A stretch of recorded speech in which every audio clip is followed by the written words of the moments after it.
ध्यान से सुनेंगे परमेश्वर का वचन क्या कह रहा है। बाहर जाते हुए उन्हें शिमोन नामक एक कुरैनी मनुष्य मिला। उसे बेगार में पकड़ा कि उसका क्रूस उठाकर ले चले। उस स्थान पर जो गुलगुथा अर्थात खोपड़ी का स्थान कहलाता है, पहुंचकर उन्हें पीत मिलाया हुआ दाखरस उसे पीने को दिया, परंतु उसने चख कर पीना ना चाहा। तब उन्होंने उसे क्रूस पर चढ़ाया और चिट्ठियां डालकर उसके कपड़े बांट लिए और वहां बैठकर उसका पहरा देने लगे और उसका दोष पत्र उसके सिर के ऊपर लगाया कि यह यहूदियों का राजा यीशु है।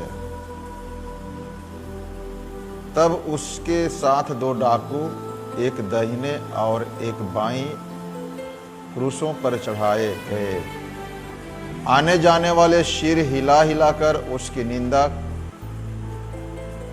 करते थे और यह कहते थे, हे मंदिर के ढाने वाले और 3 दिन में बनाने वाले, अपने आप को तो बचा। यदि तू परमेश्वर का पुत्र है तो क्रूस पर से उतर आ। इस रीति से प्रधान याजकों भी और पुरनियों समेत ठट्ठा करके कहने लगे, इसने तो औरों को बचाया और अपने आप को नहीं बचा सकता। यह तो इस्राएल का राजा है। सब अब क्रूस पर से उतर आए तो हम उस पर विश्वास करें। उसने परमेश्वर पर भरोसा रखा है। यदि वह इसको चाहता है तो अब इसे छुड़ा ले, क्योंकि इसने कहा था, मैं परमेश्वर का पुत्र हूं। इसी प्रकार डाकू भी जो उसके साथ क्रूसों पर चढ़ाए गए थे उसकी निंदा करते थे। सबके बोले आमीन। बोले यीशु मसीह की। आइए सबके अपने स्थान में बैठ जाएंगे।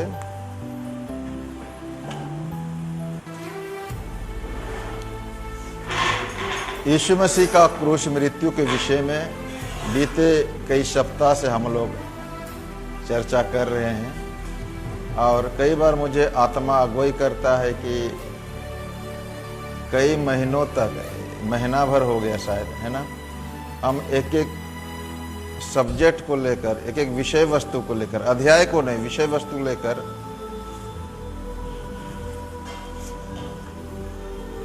चर्चा कर रहे हैं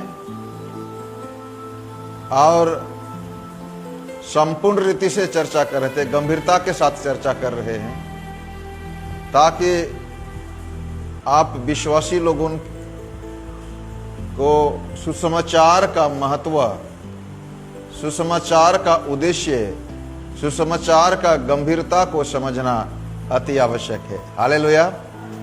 इसलिए कई कलीसियाओं में परंपरा है कि यीशु मसीह का दुख भोग का जो अवसर का चर्चा विशेष तौर से लेंट में, महाउपवास काल में चर्चा करते हैं। परंतु जैसे आत्मा अगुवाई कर रहा है, हम लोग निरंतर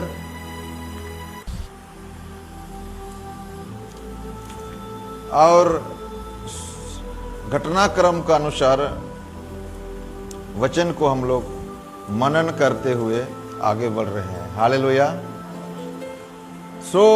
आज का जो वचन है, यीशु का क्रूस पर चढ़ाया जाना, है ना, और इन चढ़ाए जाने के घटनाक्रमों में या तो उससे पहले यीशु का अपमान, सिपाहियों के द्वारा यीशु का अपमान के विषय में पाते हैं। 27 वचन से लेकर 31 वचन। और जब बीते दिनों में हम इसके बारे में चर्चा कर रहे थे, कई प्रकार के लोग यीशु मसीह को निंदा किया, कई ग्रुप। आज हम लोग 4 ग्रुप के विषय में, 4 प्रकार के व्यक्ति, यानी कि 4 ग्रुप, 4 समूह है, दल है, जो कि यीशु मसीह को क्या कर रहे हैं? निंदा कर रहे हैं। कितने ग्रुप है? 4 ग्रुप। पहला ग्रुप जो है वह है सिपाही। वह कौन लोग है? सिपाही लोग।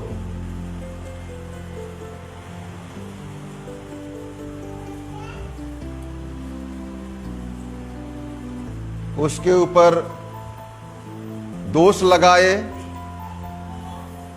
और एक तरफ दोष लगा रहे हैं यहूदियों का राजा यीशु नासरी। हालेलुया। क्या लगा रहे हैं? दोष लगा रहे हैं कि यहूदियों का राजा यीशु नासरी।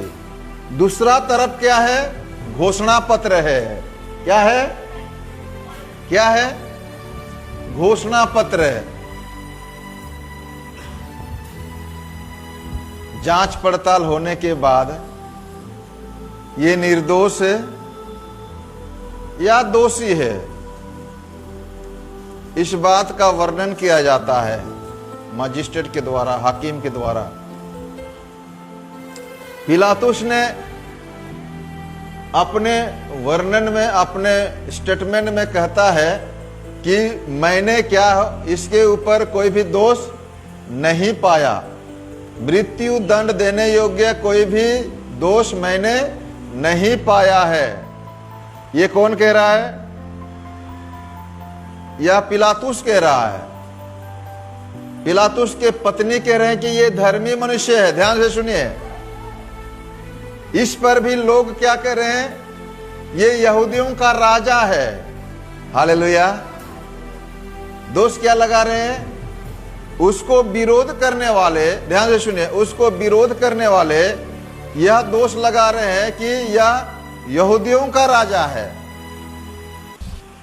और ये विरोधियों का स्टेटमेंट है कि ये यहूदियों का राजा है। एक दोषारोपण है। लेकिन अभी क्या हुआ? पिलातुस मुहर लगा दिया। क्या लगा दिया? मुहर लगा दिया। और वो मुहर लगाया हुआ घोषणा पत्र को, जजमेंट कॉपी को बोलेंगे, उसका सारांश को, है ना, क्रूस के ऊपर में क्या कर दिया? लटका दिया। उसके सिर के ऊपर लगाया, क्रूस पर, यहां माथे पे नहीं, क्रूस पर। क्या लिखा है वहां पर? यहूदियों का राजा यीशु है। हालेलुया। यहूदियों का राजा यीशु है। शास्त्री और फरीसी कहने लगे 42 नंबर वचन में, इस्राएलियों का राजा है। क्या बोल रहे हैं वो लोग? इस्राएलियों का राजा। कोई दोष लगा रहा है, वो बेबुनियाद हो सकता है, वह उसको खंडन भी कर सकते हैं, है ना। जजमेंट, हाकिम जो है, मजिस्ट्रेट जो है, उसको खंडन कर सकता है, प्रमाण करना पड़ेगा। लेकिन यहां पर जो दोष पत्र है, वह दोष पत्र क्या हो गया? घोषणानामा हो गया, स्टाम्प लग गया कि ये यहूदियों का राजा है। हालेलुया। ध्यान से सुनिए। तो पहले ग्रुप जो है, पहला दल जो है, किसका दल है? सिपाहियों का दल है। किसका दल है? सिपाहियों का दल है। और वो लोग क्या दोष लगा रहे हैं? हे यहूदियों का राजा नमस्कार, ठट्ठा कर रहे हैं। 27 अध्याय का 29 नंबर वचन।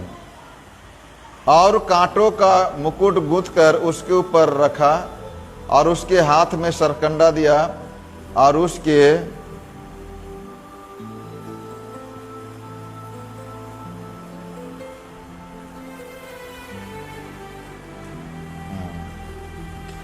और उसके आगे घुटने टेकर उसे ठट्ठों में उड़ाने लगे और कहा, हे यहूदियों का राजा। क्या कहा? हे यहूदियों का राजा। हालेलुया। क्या करने लगे? ठट्ठा उड़ाने लगे और कहने लगे, हे यहूदियों का राजा। हालेलुया। दूसरा नंबर ग्रुप कौन है? रास्ते पे चलने वाले। कौन लोग हैं? रास्ते में चलने वाले।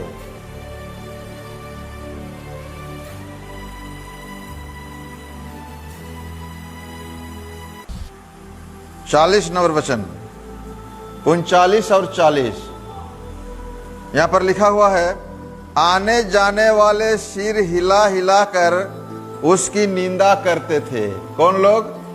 आने जाने वाले,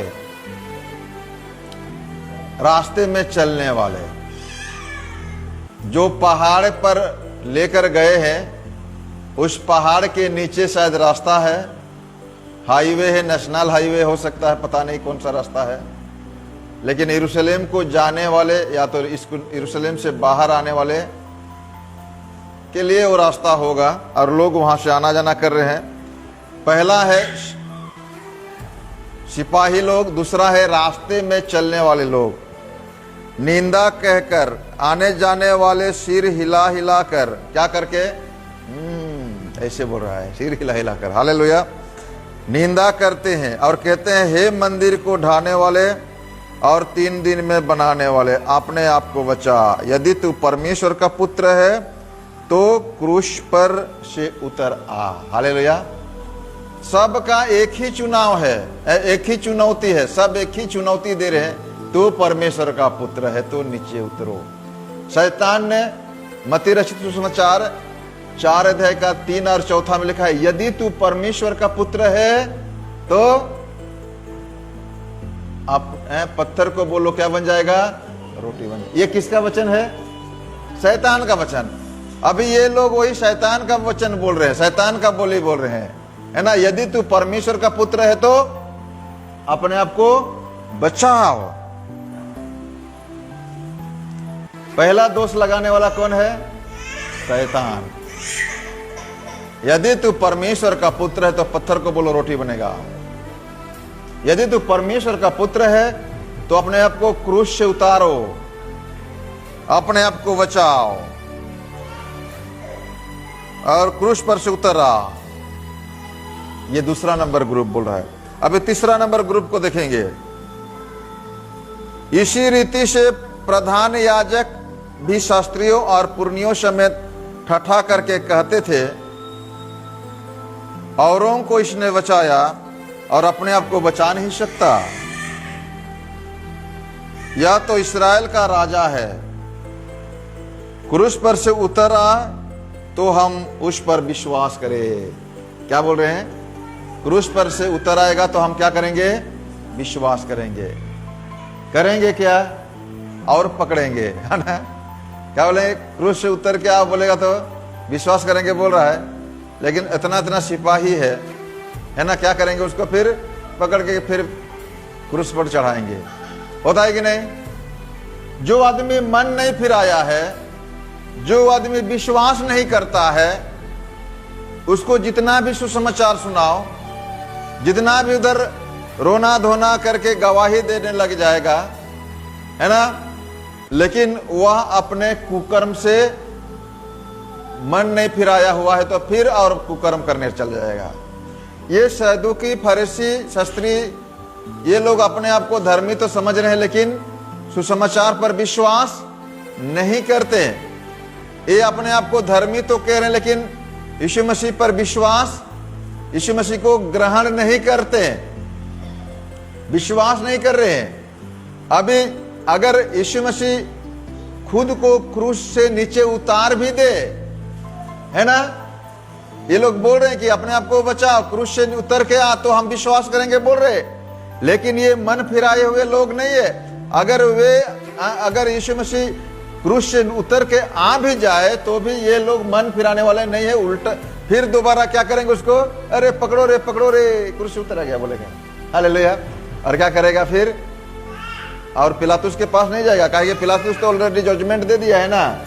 पिलातुस हकीम क्या कर दिया ऑलरेडी, एक तो जजमेंट दे दिया है, फैसला सुना दिया है, ठीक है तुम इसको अपने हिसाब से करो। तो ये लोग क्या किया है, यहूदियों का राजा, वो बार बार बोल रहा है यहूदियों के राजा का मैं क्या करूं, तुम लोगों के राजा को मैं क्या करूं, है ना। यीशु नासरी को, जो 22 नंबर वचन देखिए 27 का 22, यीशु नासरी को जो मसीह कहलाता है उसको मैं क्या करूं, तुम्हारे राजा यहूदियों के राजा को मैं क्या करूं। कई बार यीशु पिलातुस पूछता है कि मैं इसको क्या करूं, और उन्होंने ग्रहण नहीं किया, है ना, उन्होंने ग्रहण नहीं किया।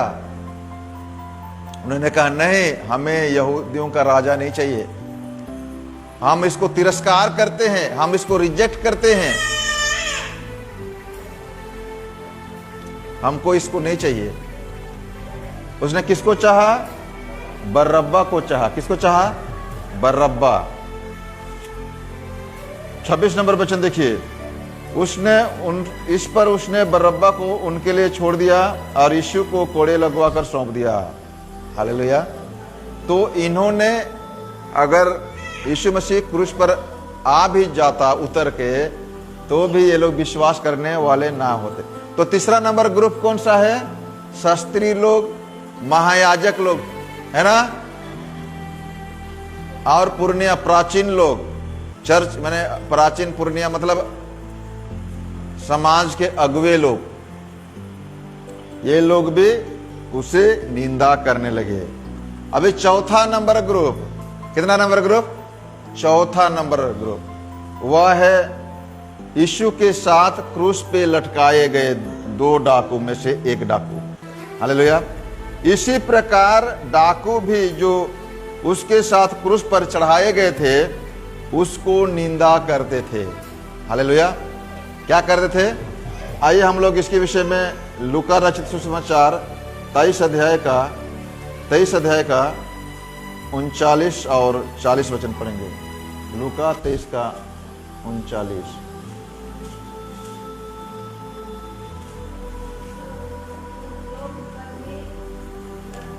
जो कुकर्मी वहां लटकाए गए थे, उनमें से एक ने उसकी निंदा करके कहा, क्या तू मसीह नहीं है। हालेलुया। क्या बोल रहा है, क्या तू मसीह नहीं है, क्या तू परमेश्वर का पुत्र नहीं है। इधर जो तुम्हारे क्रूस है, तुम्हारे क्रूस के ऊपर लटकाया हुआ है, यहूदियों का राजा, इस्राएल का राजा, यहूदियों का राजा यीशु है। हालेलुया। क्या तू वह नहीं है ना। तो फिर अपने आप को और हमें भी बचा। क्या बोल रहा है, अपने आप को और हमें भी बचा, हम दोनों को बचा। हालेलुया। दूसरा नंबर डाकू क्या बोल रहा है, इस बार दूसरे ने उसे डांट कर कहा, क्या तू परमेश्वर से बिल्कुल नहीं डरता, तू भी तो वही दंड पा रहा है और हम तो अपने दंड न्याय अनुसार दंड पा रहे हैं, क्योंकि हम अपने कामों का ठीक फल पा रहे हैं। क्या बोल रहा है इसने, पहला डाकू क्या बोल रहा है, अरे तू परमेश्वर का मसीह नहीं है क्या, परमेश्वर का अभिषिक्त व्यक्ति नहीं है क्या, तू क्या परमेश्वर का पुत्र नहीं है, यहूदियों का राजा नहीं है क्या, इस्राएलियों का राजा नहीं है क्या। तो अपने आप को बचाओ और हमें भी बचाओ। हालेलुया। हम लोग बचेंगे, बच जाएंगे और क्या करेंगे, फिर अपने धंधा में चले जाएंगे। क्या करेंगे, फिर से क्या करेंगे, बचेंगे तो अपने अपने धंधे में चले जाएंगे। ये इनका धंधा क्या है, डाकू। इनका धंधा क्या है, डाकू, चोर, लूटपाट करना।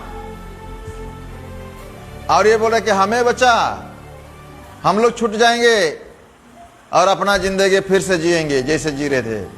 अभी दूसरा डाकू ने क्या कह रहा है, वो बोलता है हम लोग तो, तू क्या परमेश्वर से बिल्कुल नहीं डरता। हालेलुया। क्या बोल रहा है, ये परमेश्वर से भय मानने की बातें कर रहा है। क्या तू परमेश्वर से बिल्कुल नहीं डरता। तुम समझ लो, जो दंड पा रहा है वो भी वही दंड पा रहा है, तू जो दंड पा रहा है वो भी वही दंड पा रहा है, तू भी क्रूस पर लटकाया हुआ है, वो भी लटकाया हुआ है। लेकिन तुम और मैं जो हूं न्याय अनुसार दंड पा रहे हैं, लेकिन इस व्यक्ति ने किसी प्रकार के पाप, कोई अनुचित काम नहीं किया। कौन बोल रहा है? डाकू बोल रहा है। यीशु मसीह को पहचान लिया। दूसरा डाकू ने यीशु मसीह को क्या किया? पहचान लिया। वो बोलता है कि इसने कोई अनुचित काम नहीं किया है। पिलातुस बोलता है दंड योग्य कोई अनुचित काम नहीं किया है, दंड योग्य कोई काम नहीं किया जिसको मृत्यु दंड दिया जाए। मृत्यु दंड जैसे कोई भी गलत काम इसने नहीं किया है। कौन बोल रहा है? पिलातुस कह रहा है। हालेलुया। 27 का 23, मत्ती 27 का 23। हाकिम ने कहा, क्यों? उसने क्या बुराई की है ना? क्यों? उसने क्या बुराई की है? कुछ बुराई नहीं किया है जिसके लिए इसको मृत्यु दंड दिया जाए। कोई बुराई नहीं किया जिसके लिए इसको क्रूस पर चढ़ाया जाए। ये डाकू भी वही बोल रहा है। ये बुद्धिमत्ता की काम है, समझदारी की विषय है ना? जो घोषणानामा पर लिखा गया है उसको एक्सेप्ट करना, उसको ग्रहण करना, उसको विश्वास करना, समझदारी की बातें हैं। हालेलुया। डाकू बूढ़ा, इसने कोई गलत काम नहीं किया है। दूसरा डाकू, पहला डाकू क्या कह रहा है? अरे हमको भी बचाओ, खुद भी बचो, हमको भी बचाओ। फिर हम लोग क्या करेंगे? तुम अपना धंधा शुरू से शुरू कर लेना, सुसमाचार प्रचार का काम, तेरा जो उचित काम है तू करो, और हम लोग अपना धंधा शुरू करेंगे। हमारा धंधा क्या है? अनुचित है, लेकिन हम वही काम कर सकते हैं। लेकिन दूसरा डाकू बोल रहा है नहीं नहीं नहीं, ये कोई भी गलत काम नहीं किया है, और हम लोग तो उचित रीति से दंड पा रहे हैं। वह यीशु मसीह को एक्सेप्ट करता है। 3 नंबर डाकू में है, 3 नंबर, चौथा, 4 ग्रुप के हम चर्चा सुने। पहला है सोल्जर यानी कि सिपाही, दूसरा है राह चलने वाले लोग, तीसरे है याजक लोग, शास्त्री लोग, पुजारी लोग, है ना, समाज के अगुवे, प्राचीन पुरानिया जो कहा गया है। चौथा है डाकू। उस डाकू में से एक डाकू, है ना, अपना स्वार्थ की बातें करता है, यानी कि अविश्वास की बातें करता है, यानी कि मन ना फिराने की बातें करता है। दूसरा कौन है? दूसरा जो डाकू है वह यीशु मसीह को ग्रहण करता है। वह एक राजा के रूप में, एक उद्धारकर्ता के रूप में ग्रहण करते हुए कहता है,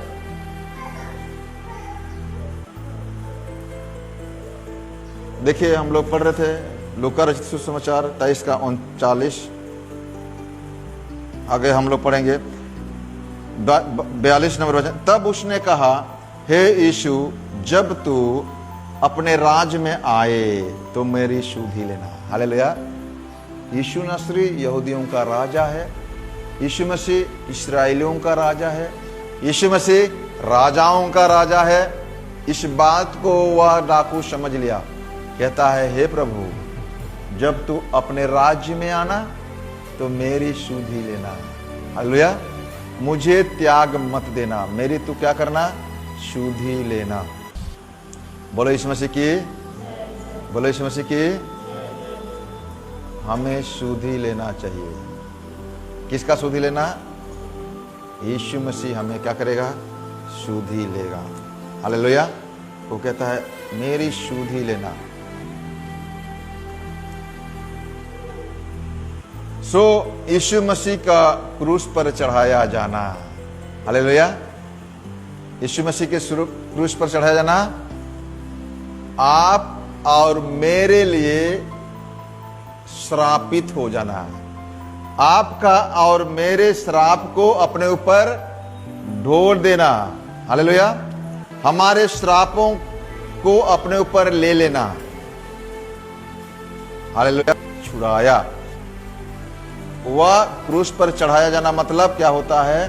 क्योंकि लिखा है जो कोई काठ पर लटकाया जाता है वह श्रापित है। हालेलुया। दंड के योग्य दंड मिला है, पाप किया है तो उसे मार डाला जाए और क्या किया जाए? उसका शव को तुम वृक्ष पर लटकाना।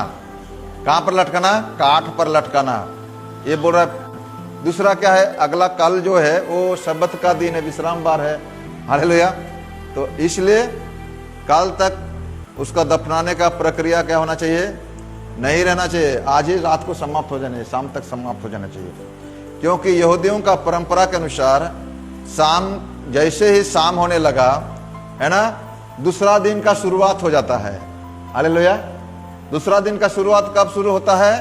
शाम के समय। जैसे सूरज डूब गया और सूरज ढल जाने के बाद वो कल शुरू हो जाएगा, विश्राम बार शुरू हो जाएगा। हालेलुया। तो इसलिए उन्होंने क्या किया? शाम को ही यीशु का क्रूस को यीशु का शव को उतार कर दफनाने का प्रयास किया, दफनाने का कार्य किया। हालेलुया। सो यीशु मसीह आपके और मेरे लिए क्या हो गए? श्रापित हो गए। क्या हो गए? आज का मुख्य विषय है यीशु मसीह हमारे लिए, हम सबों के लिए क्या हो गए? श्रापित हो गए। और ये श्रापित मृत्यु सहने से पहले, ये श्रापित मृत्यु में गुजरने से पहले कितने दुखदायक परिस्थितियों का सामना करना पड़ा। हालेलुया। हम लोग गेत्सेमानी वारी से लेकर हम पढ़ते हैं, रात भर सोया हुआ नहीं होगा, है ना।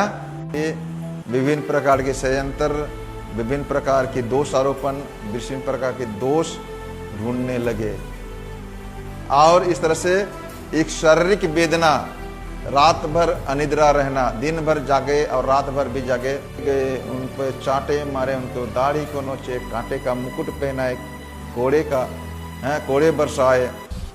ये सब दुखदायक वेदना है ना, जो अवर्णनीय है, असहनीय है।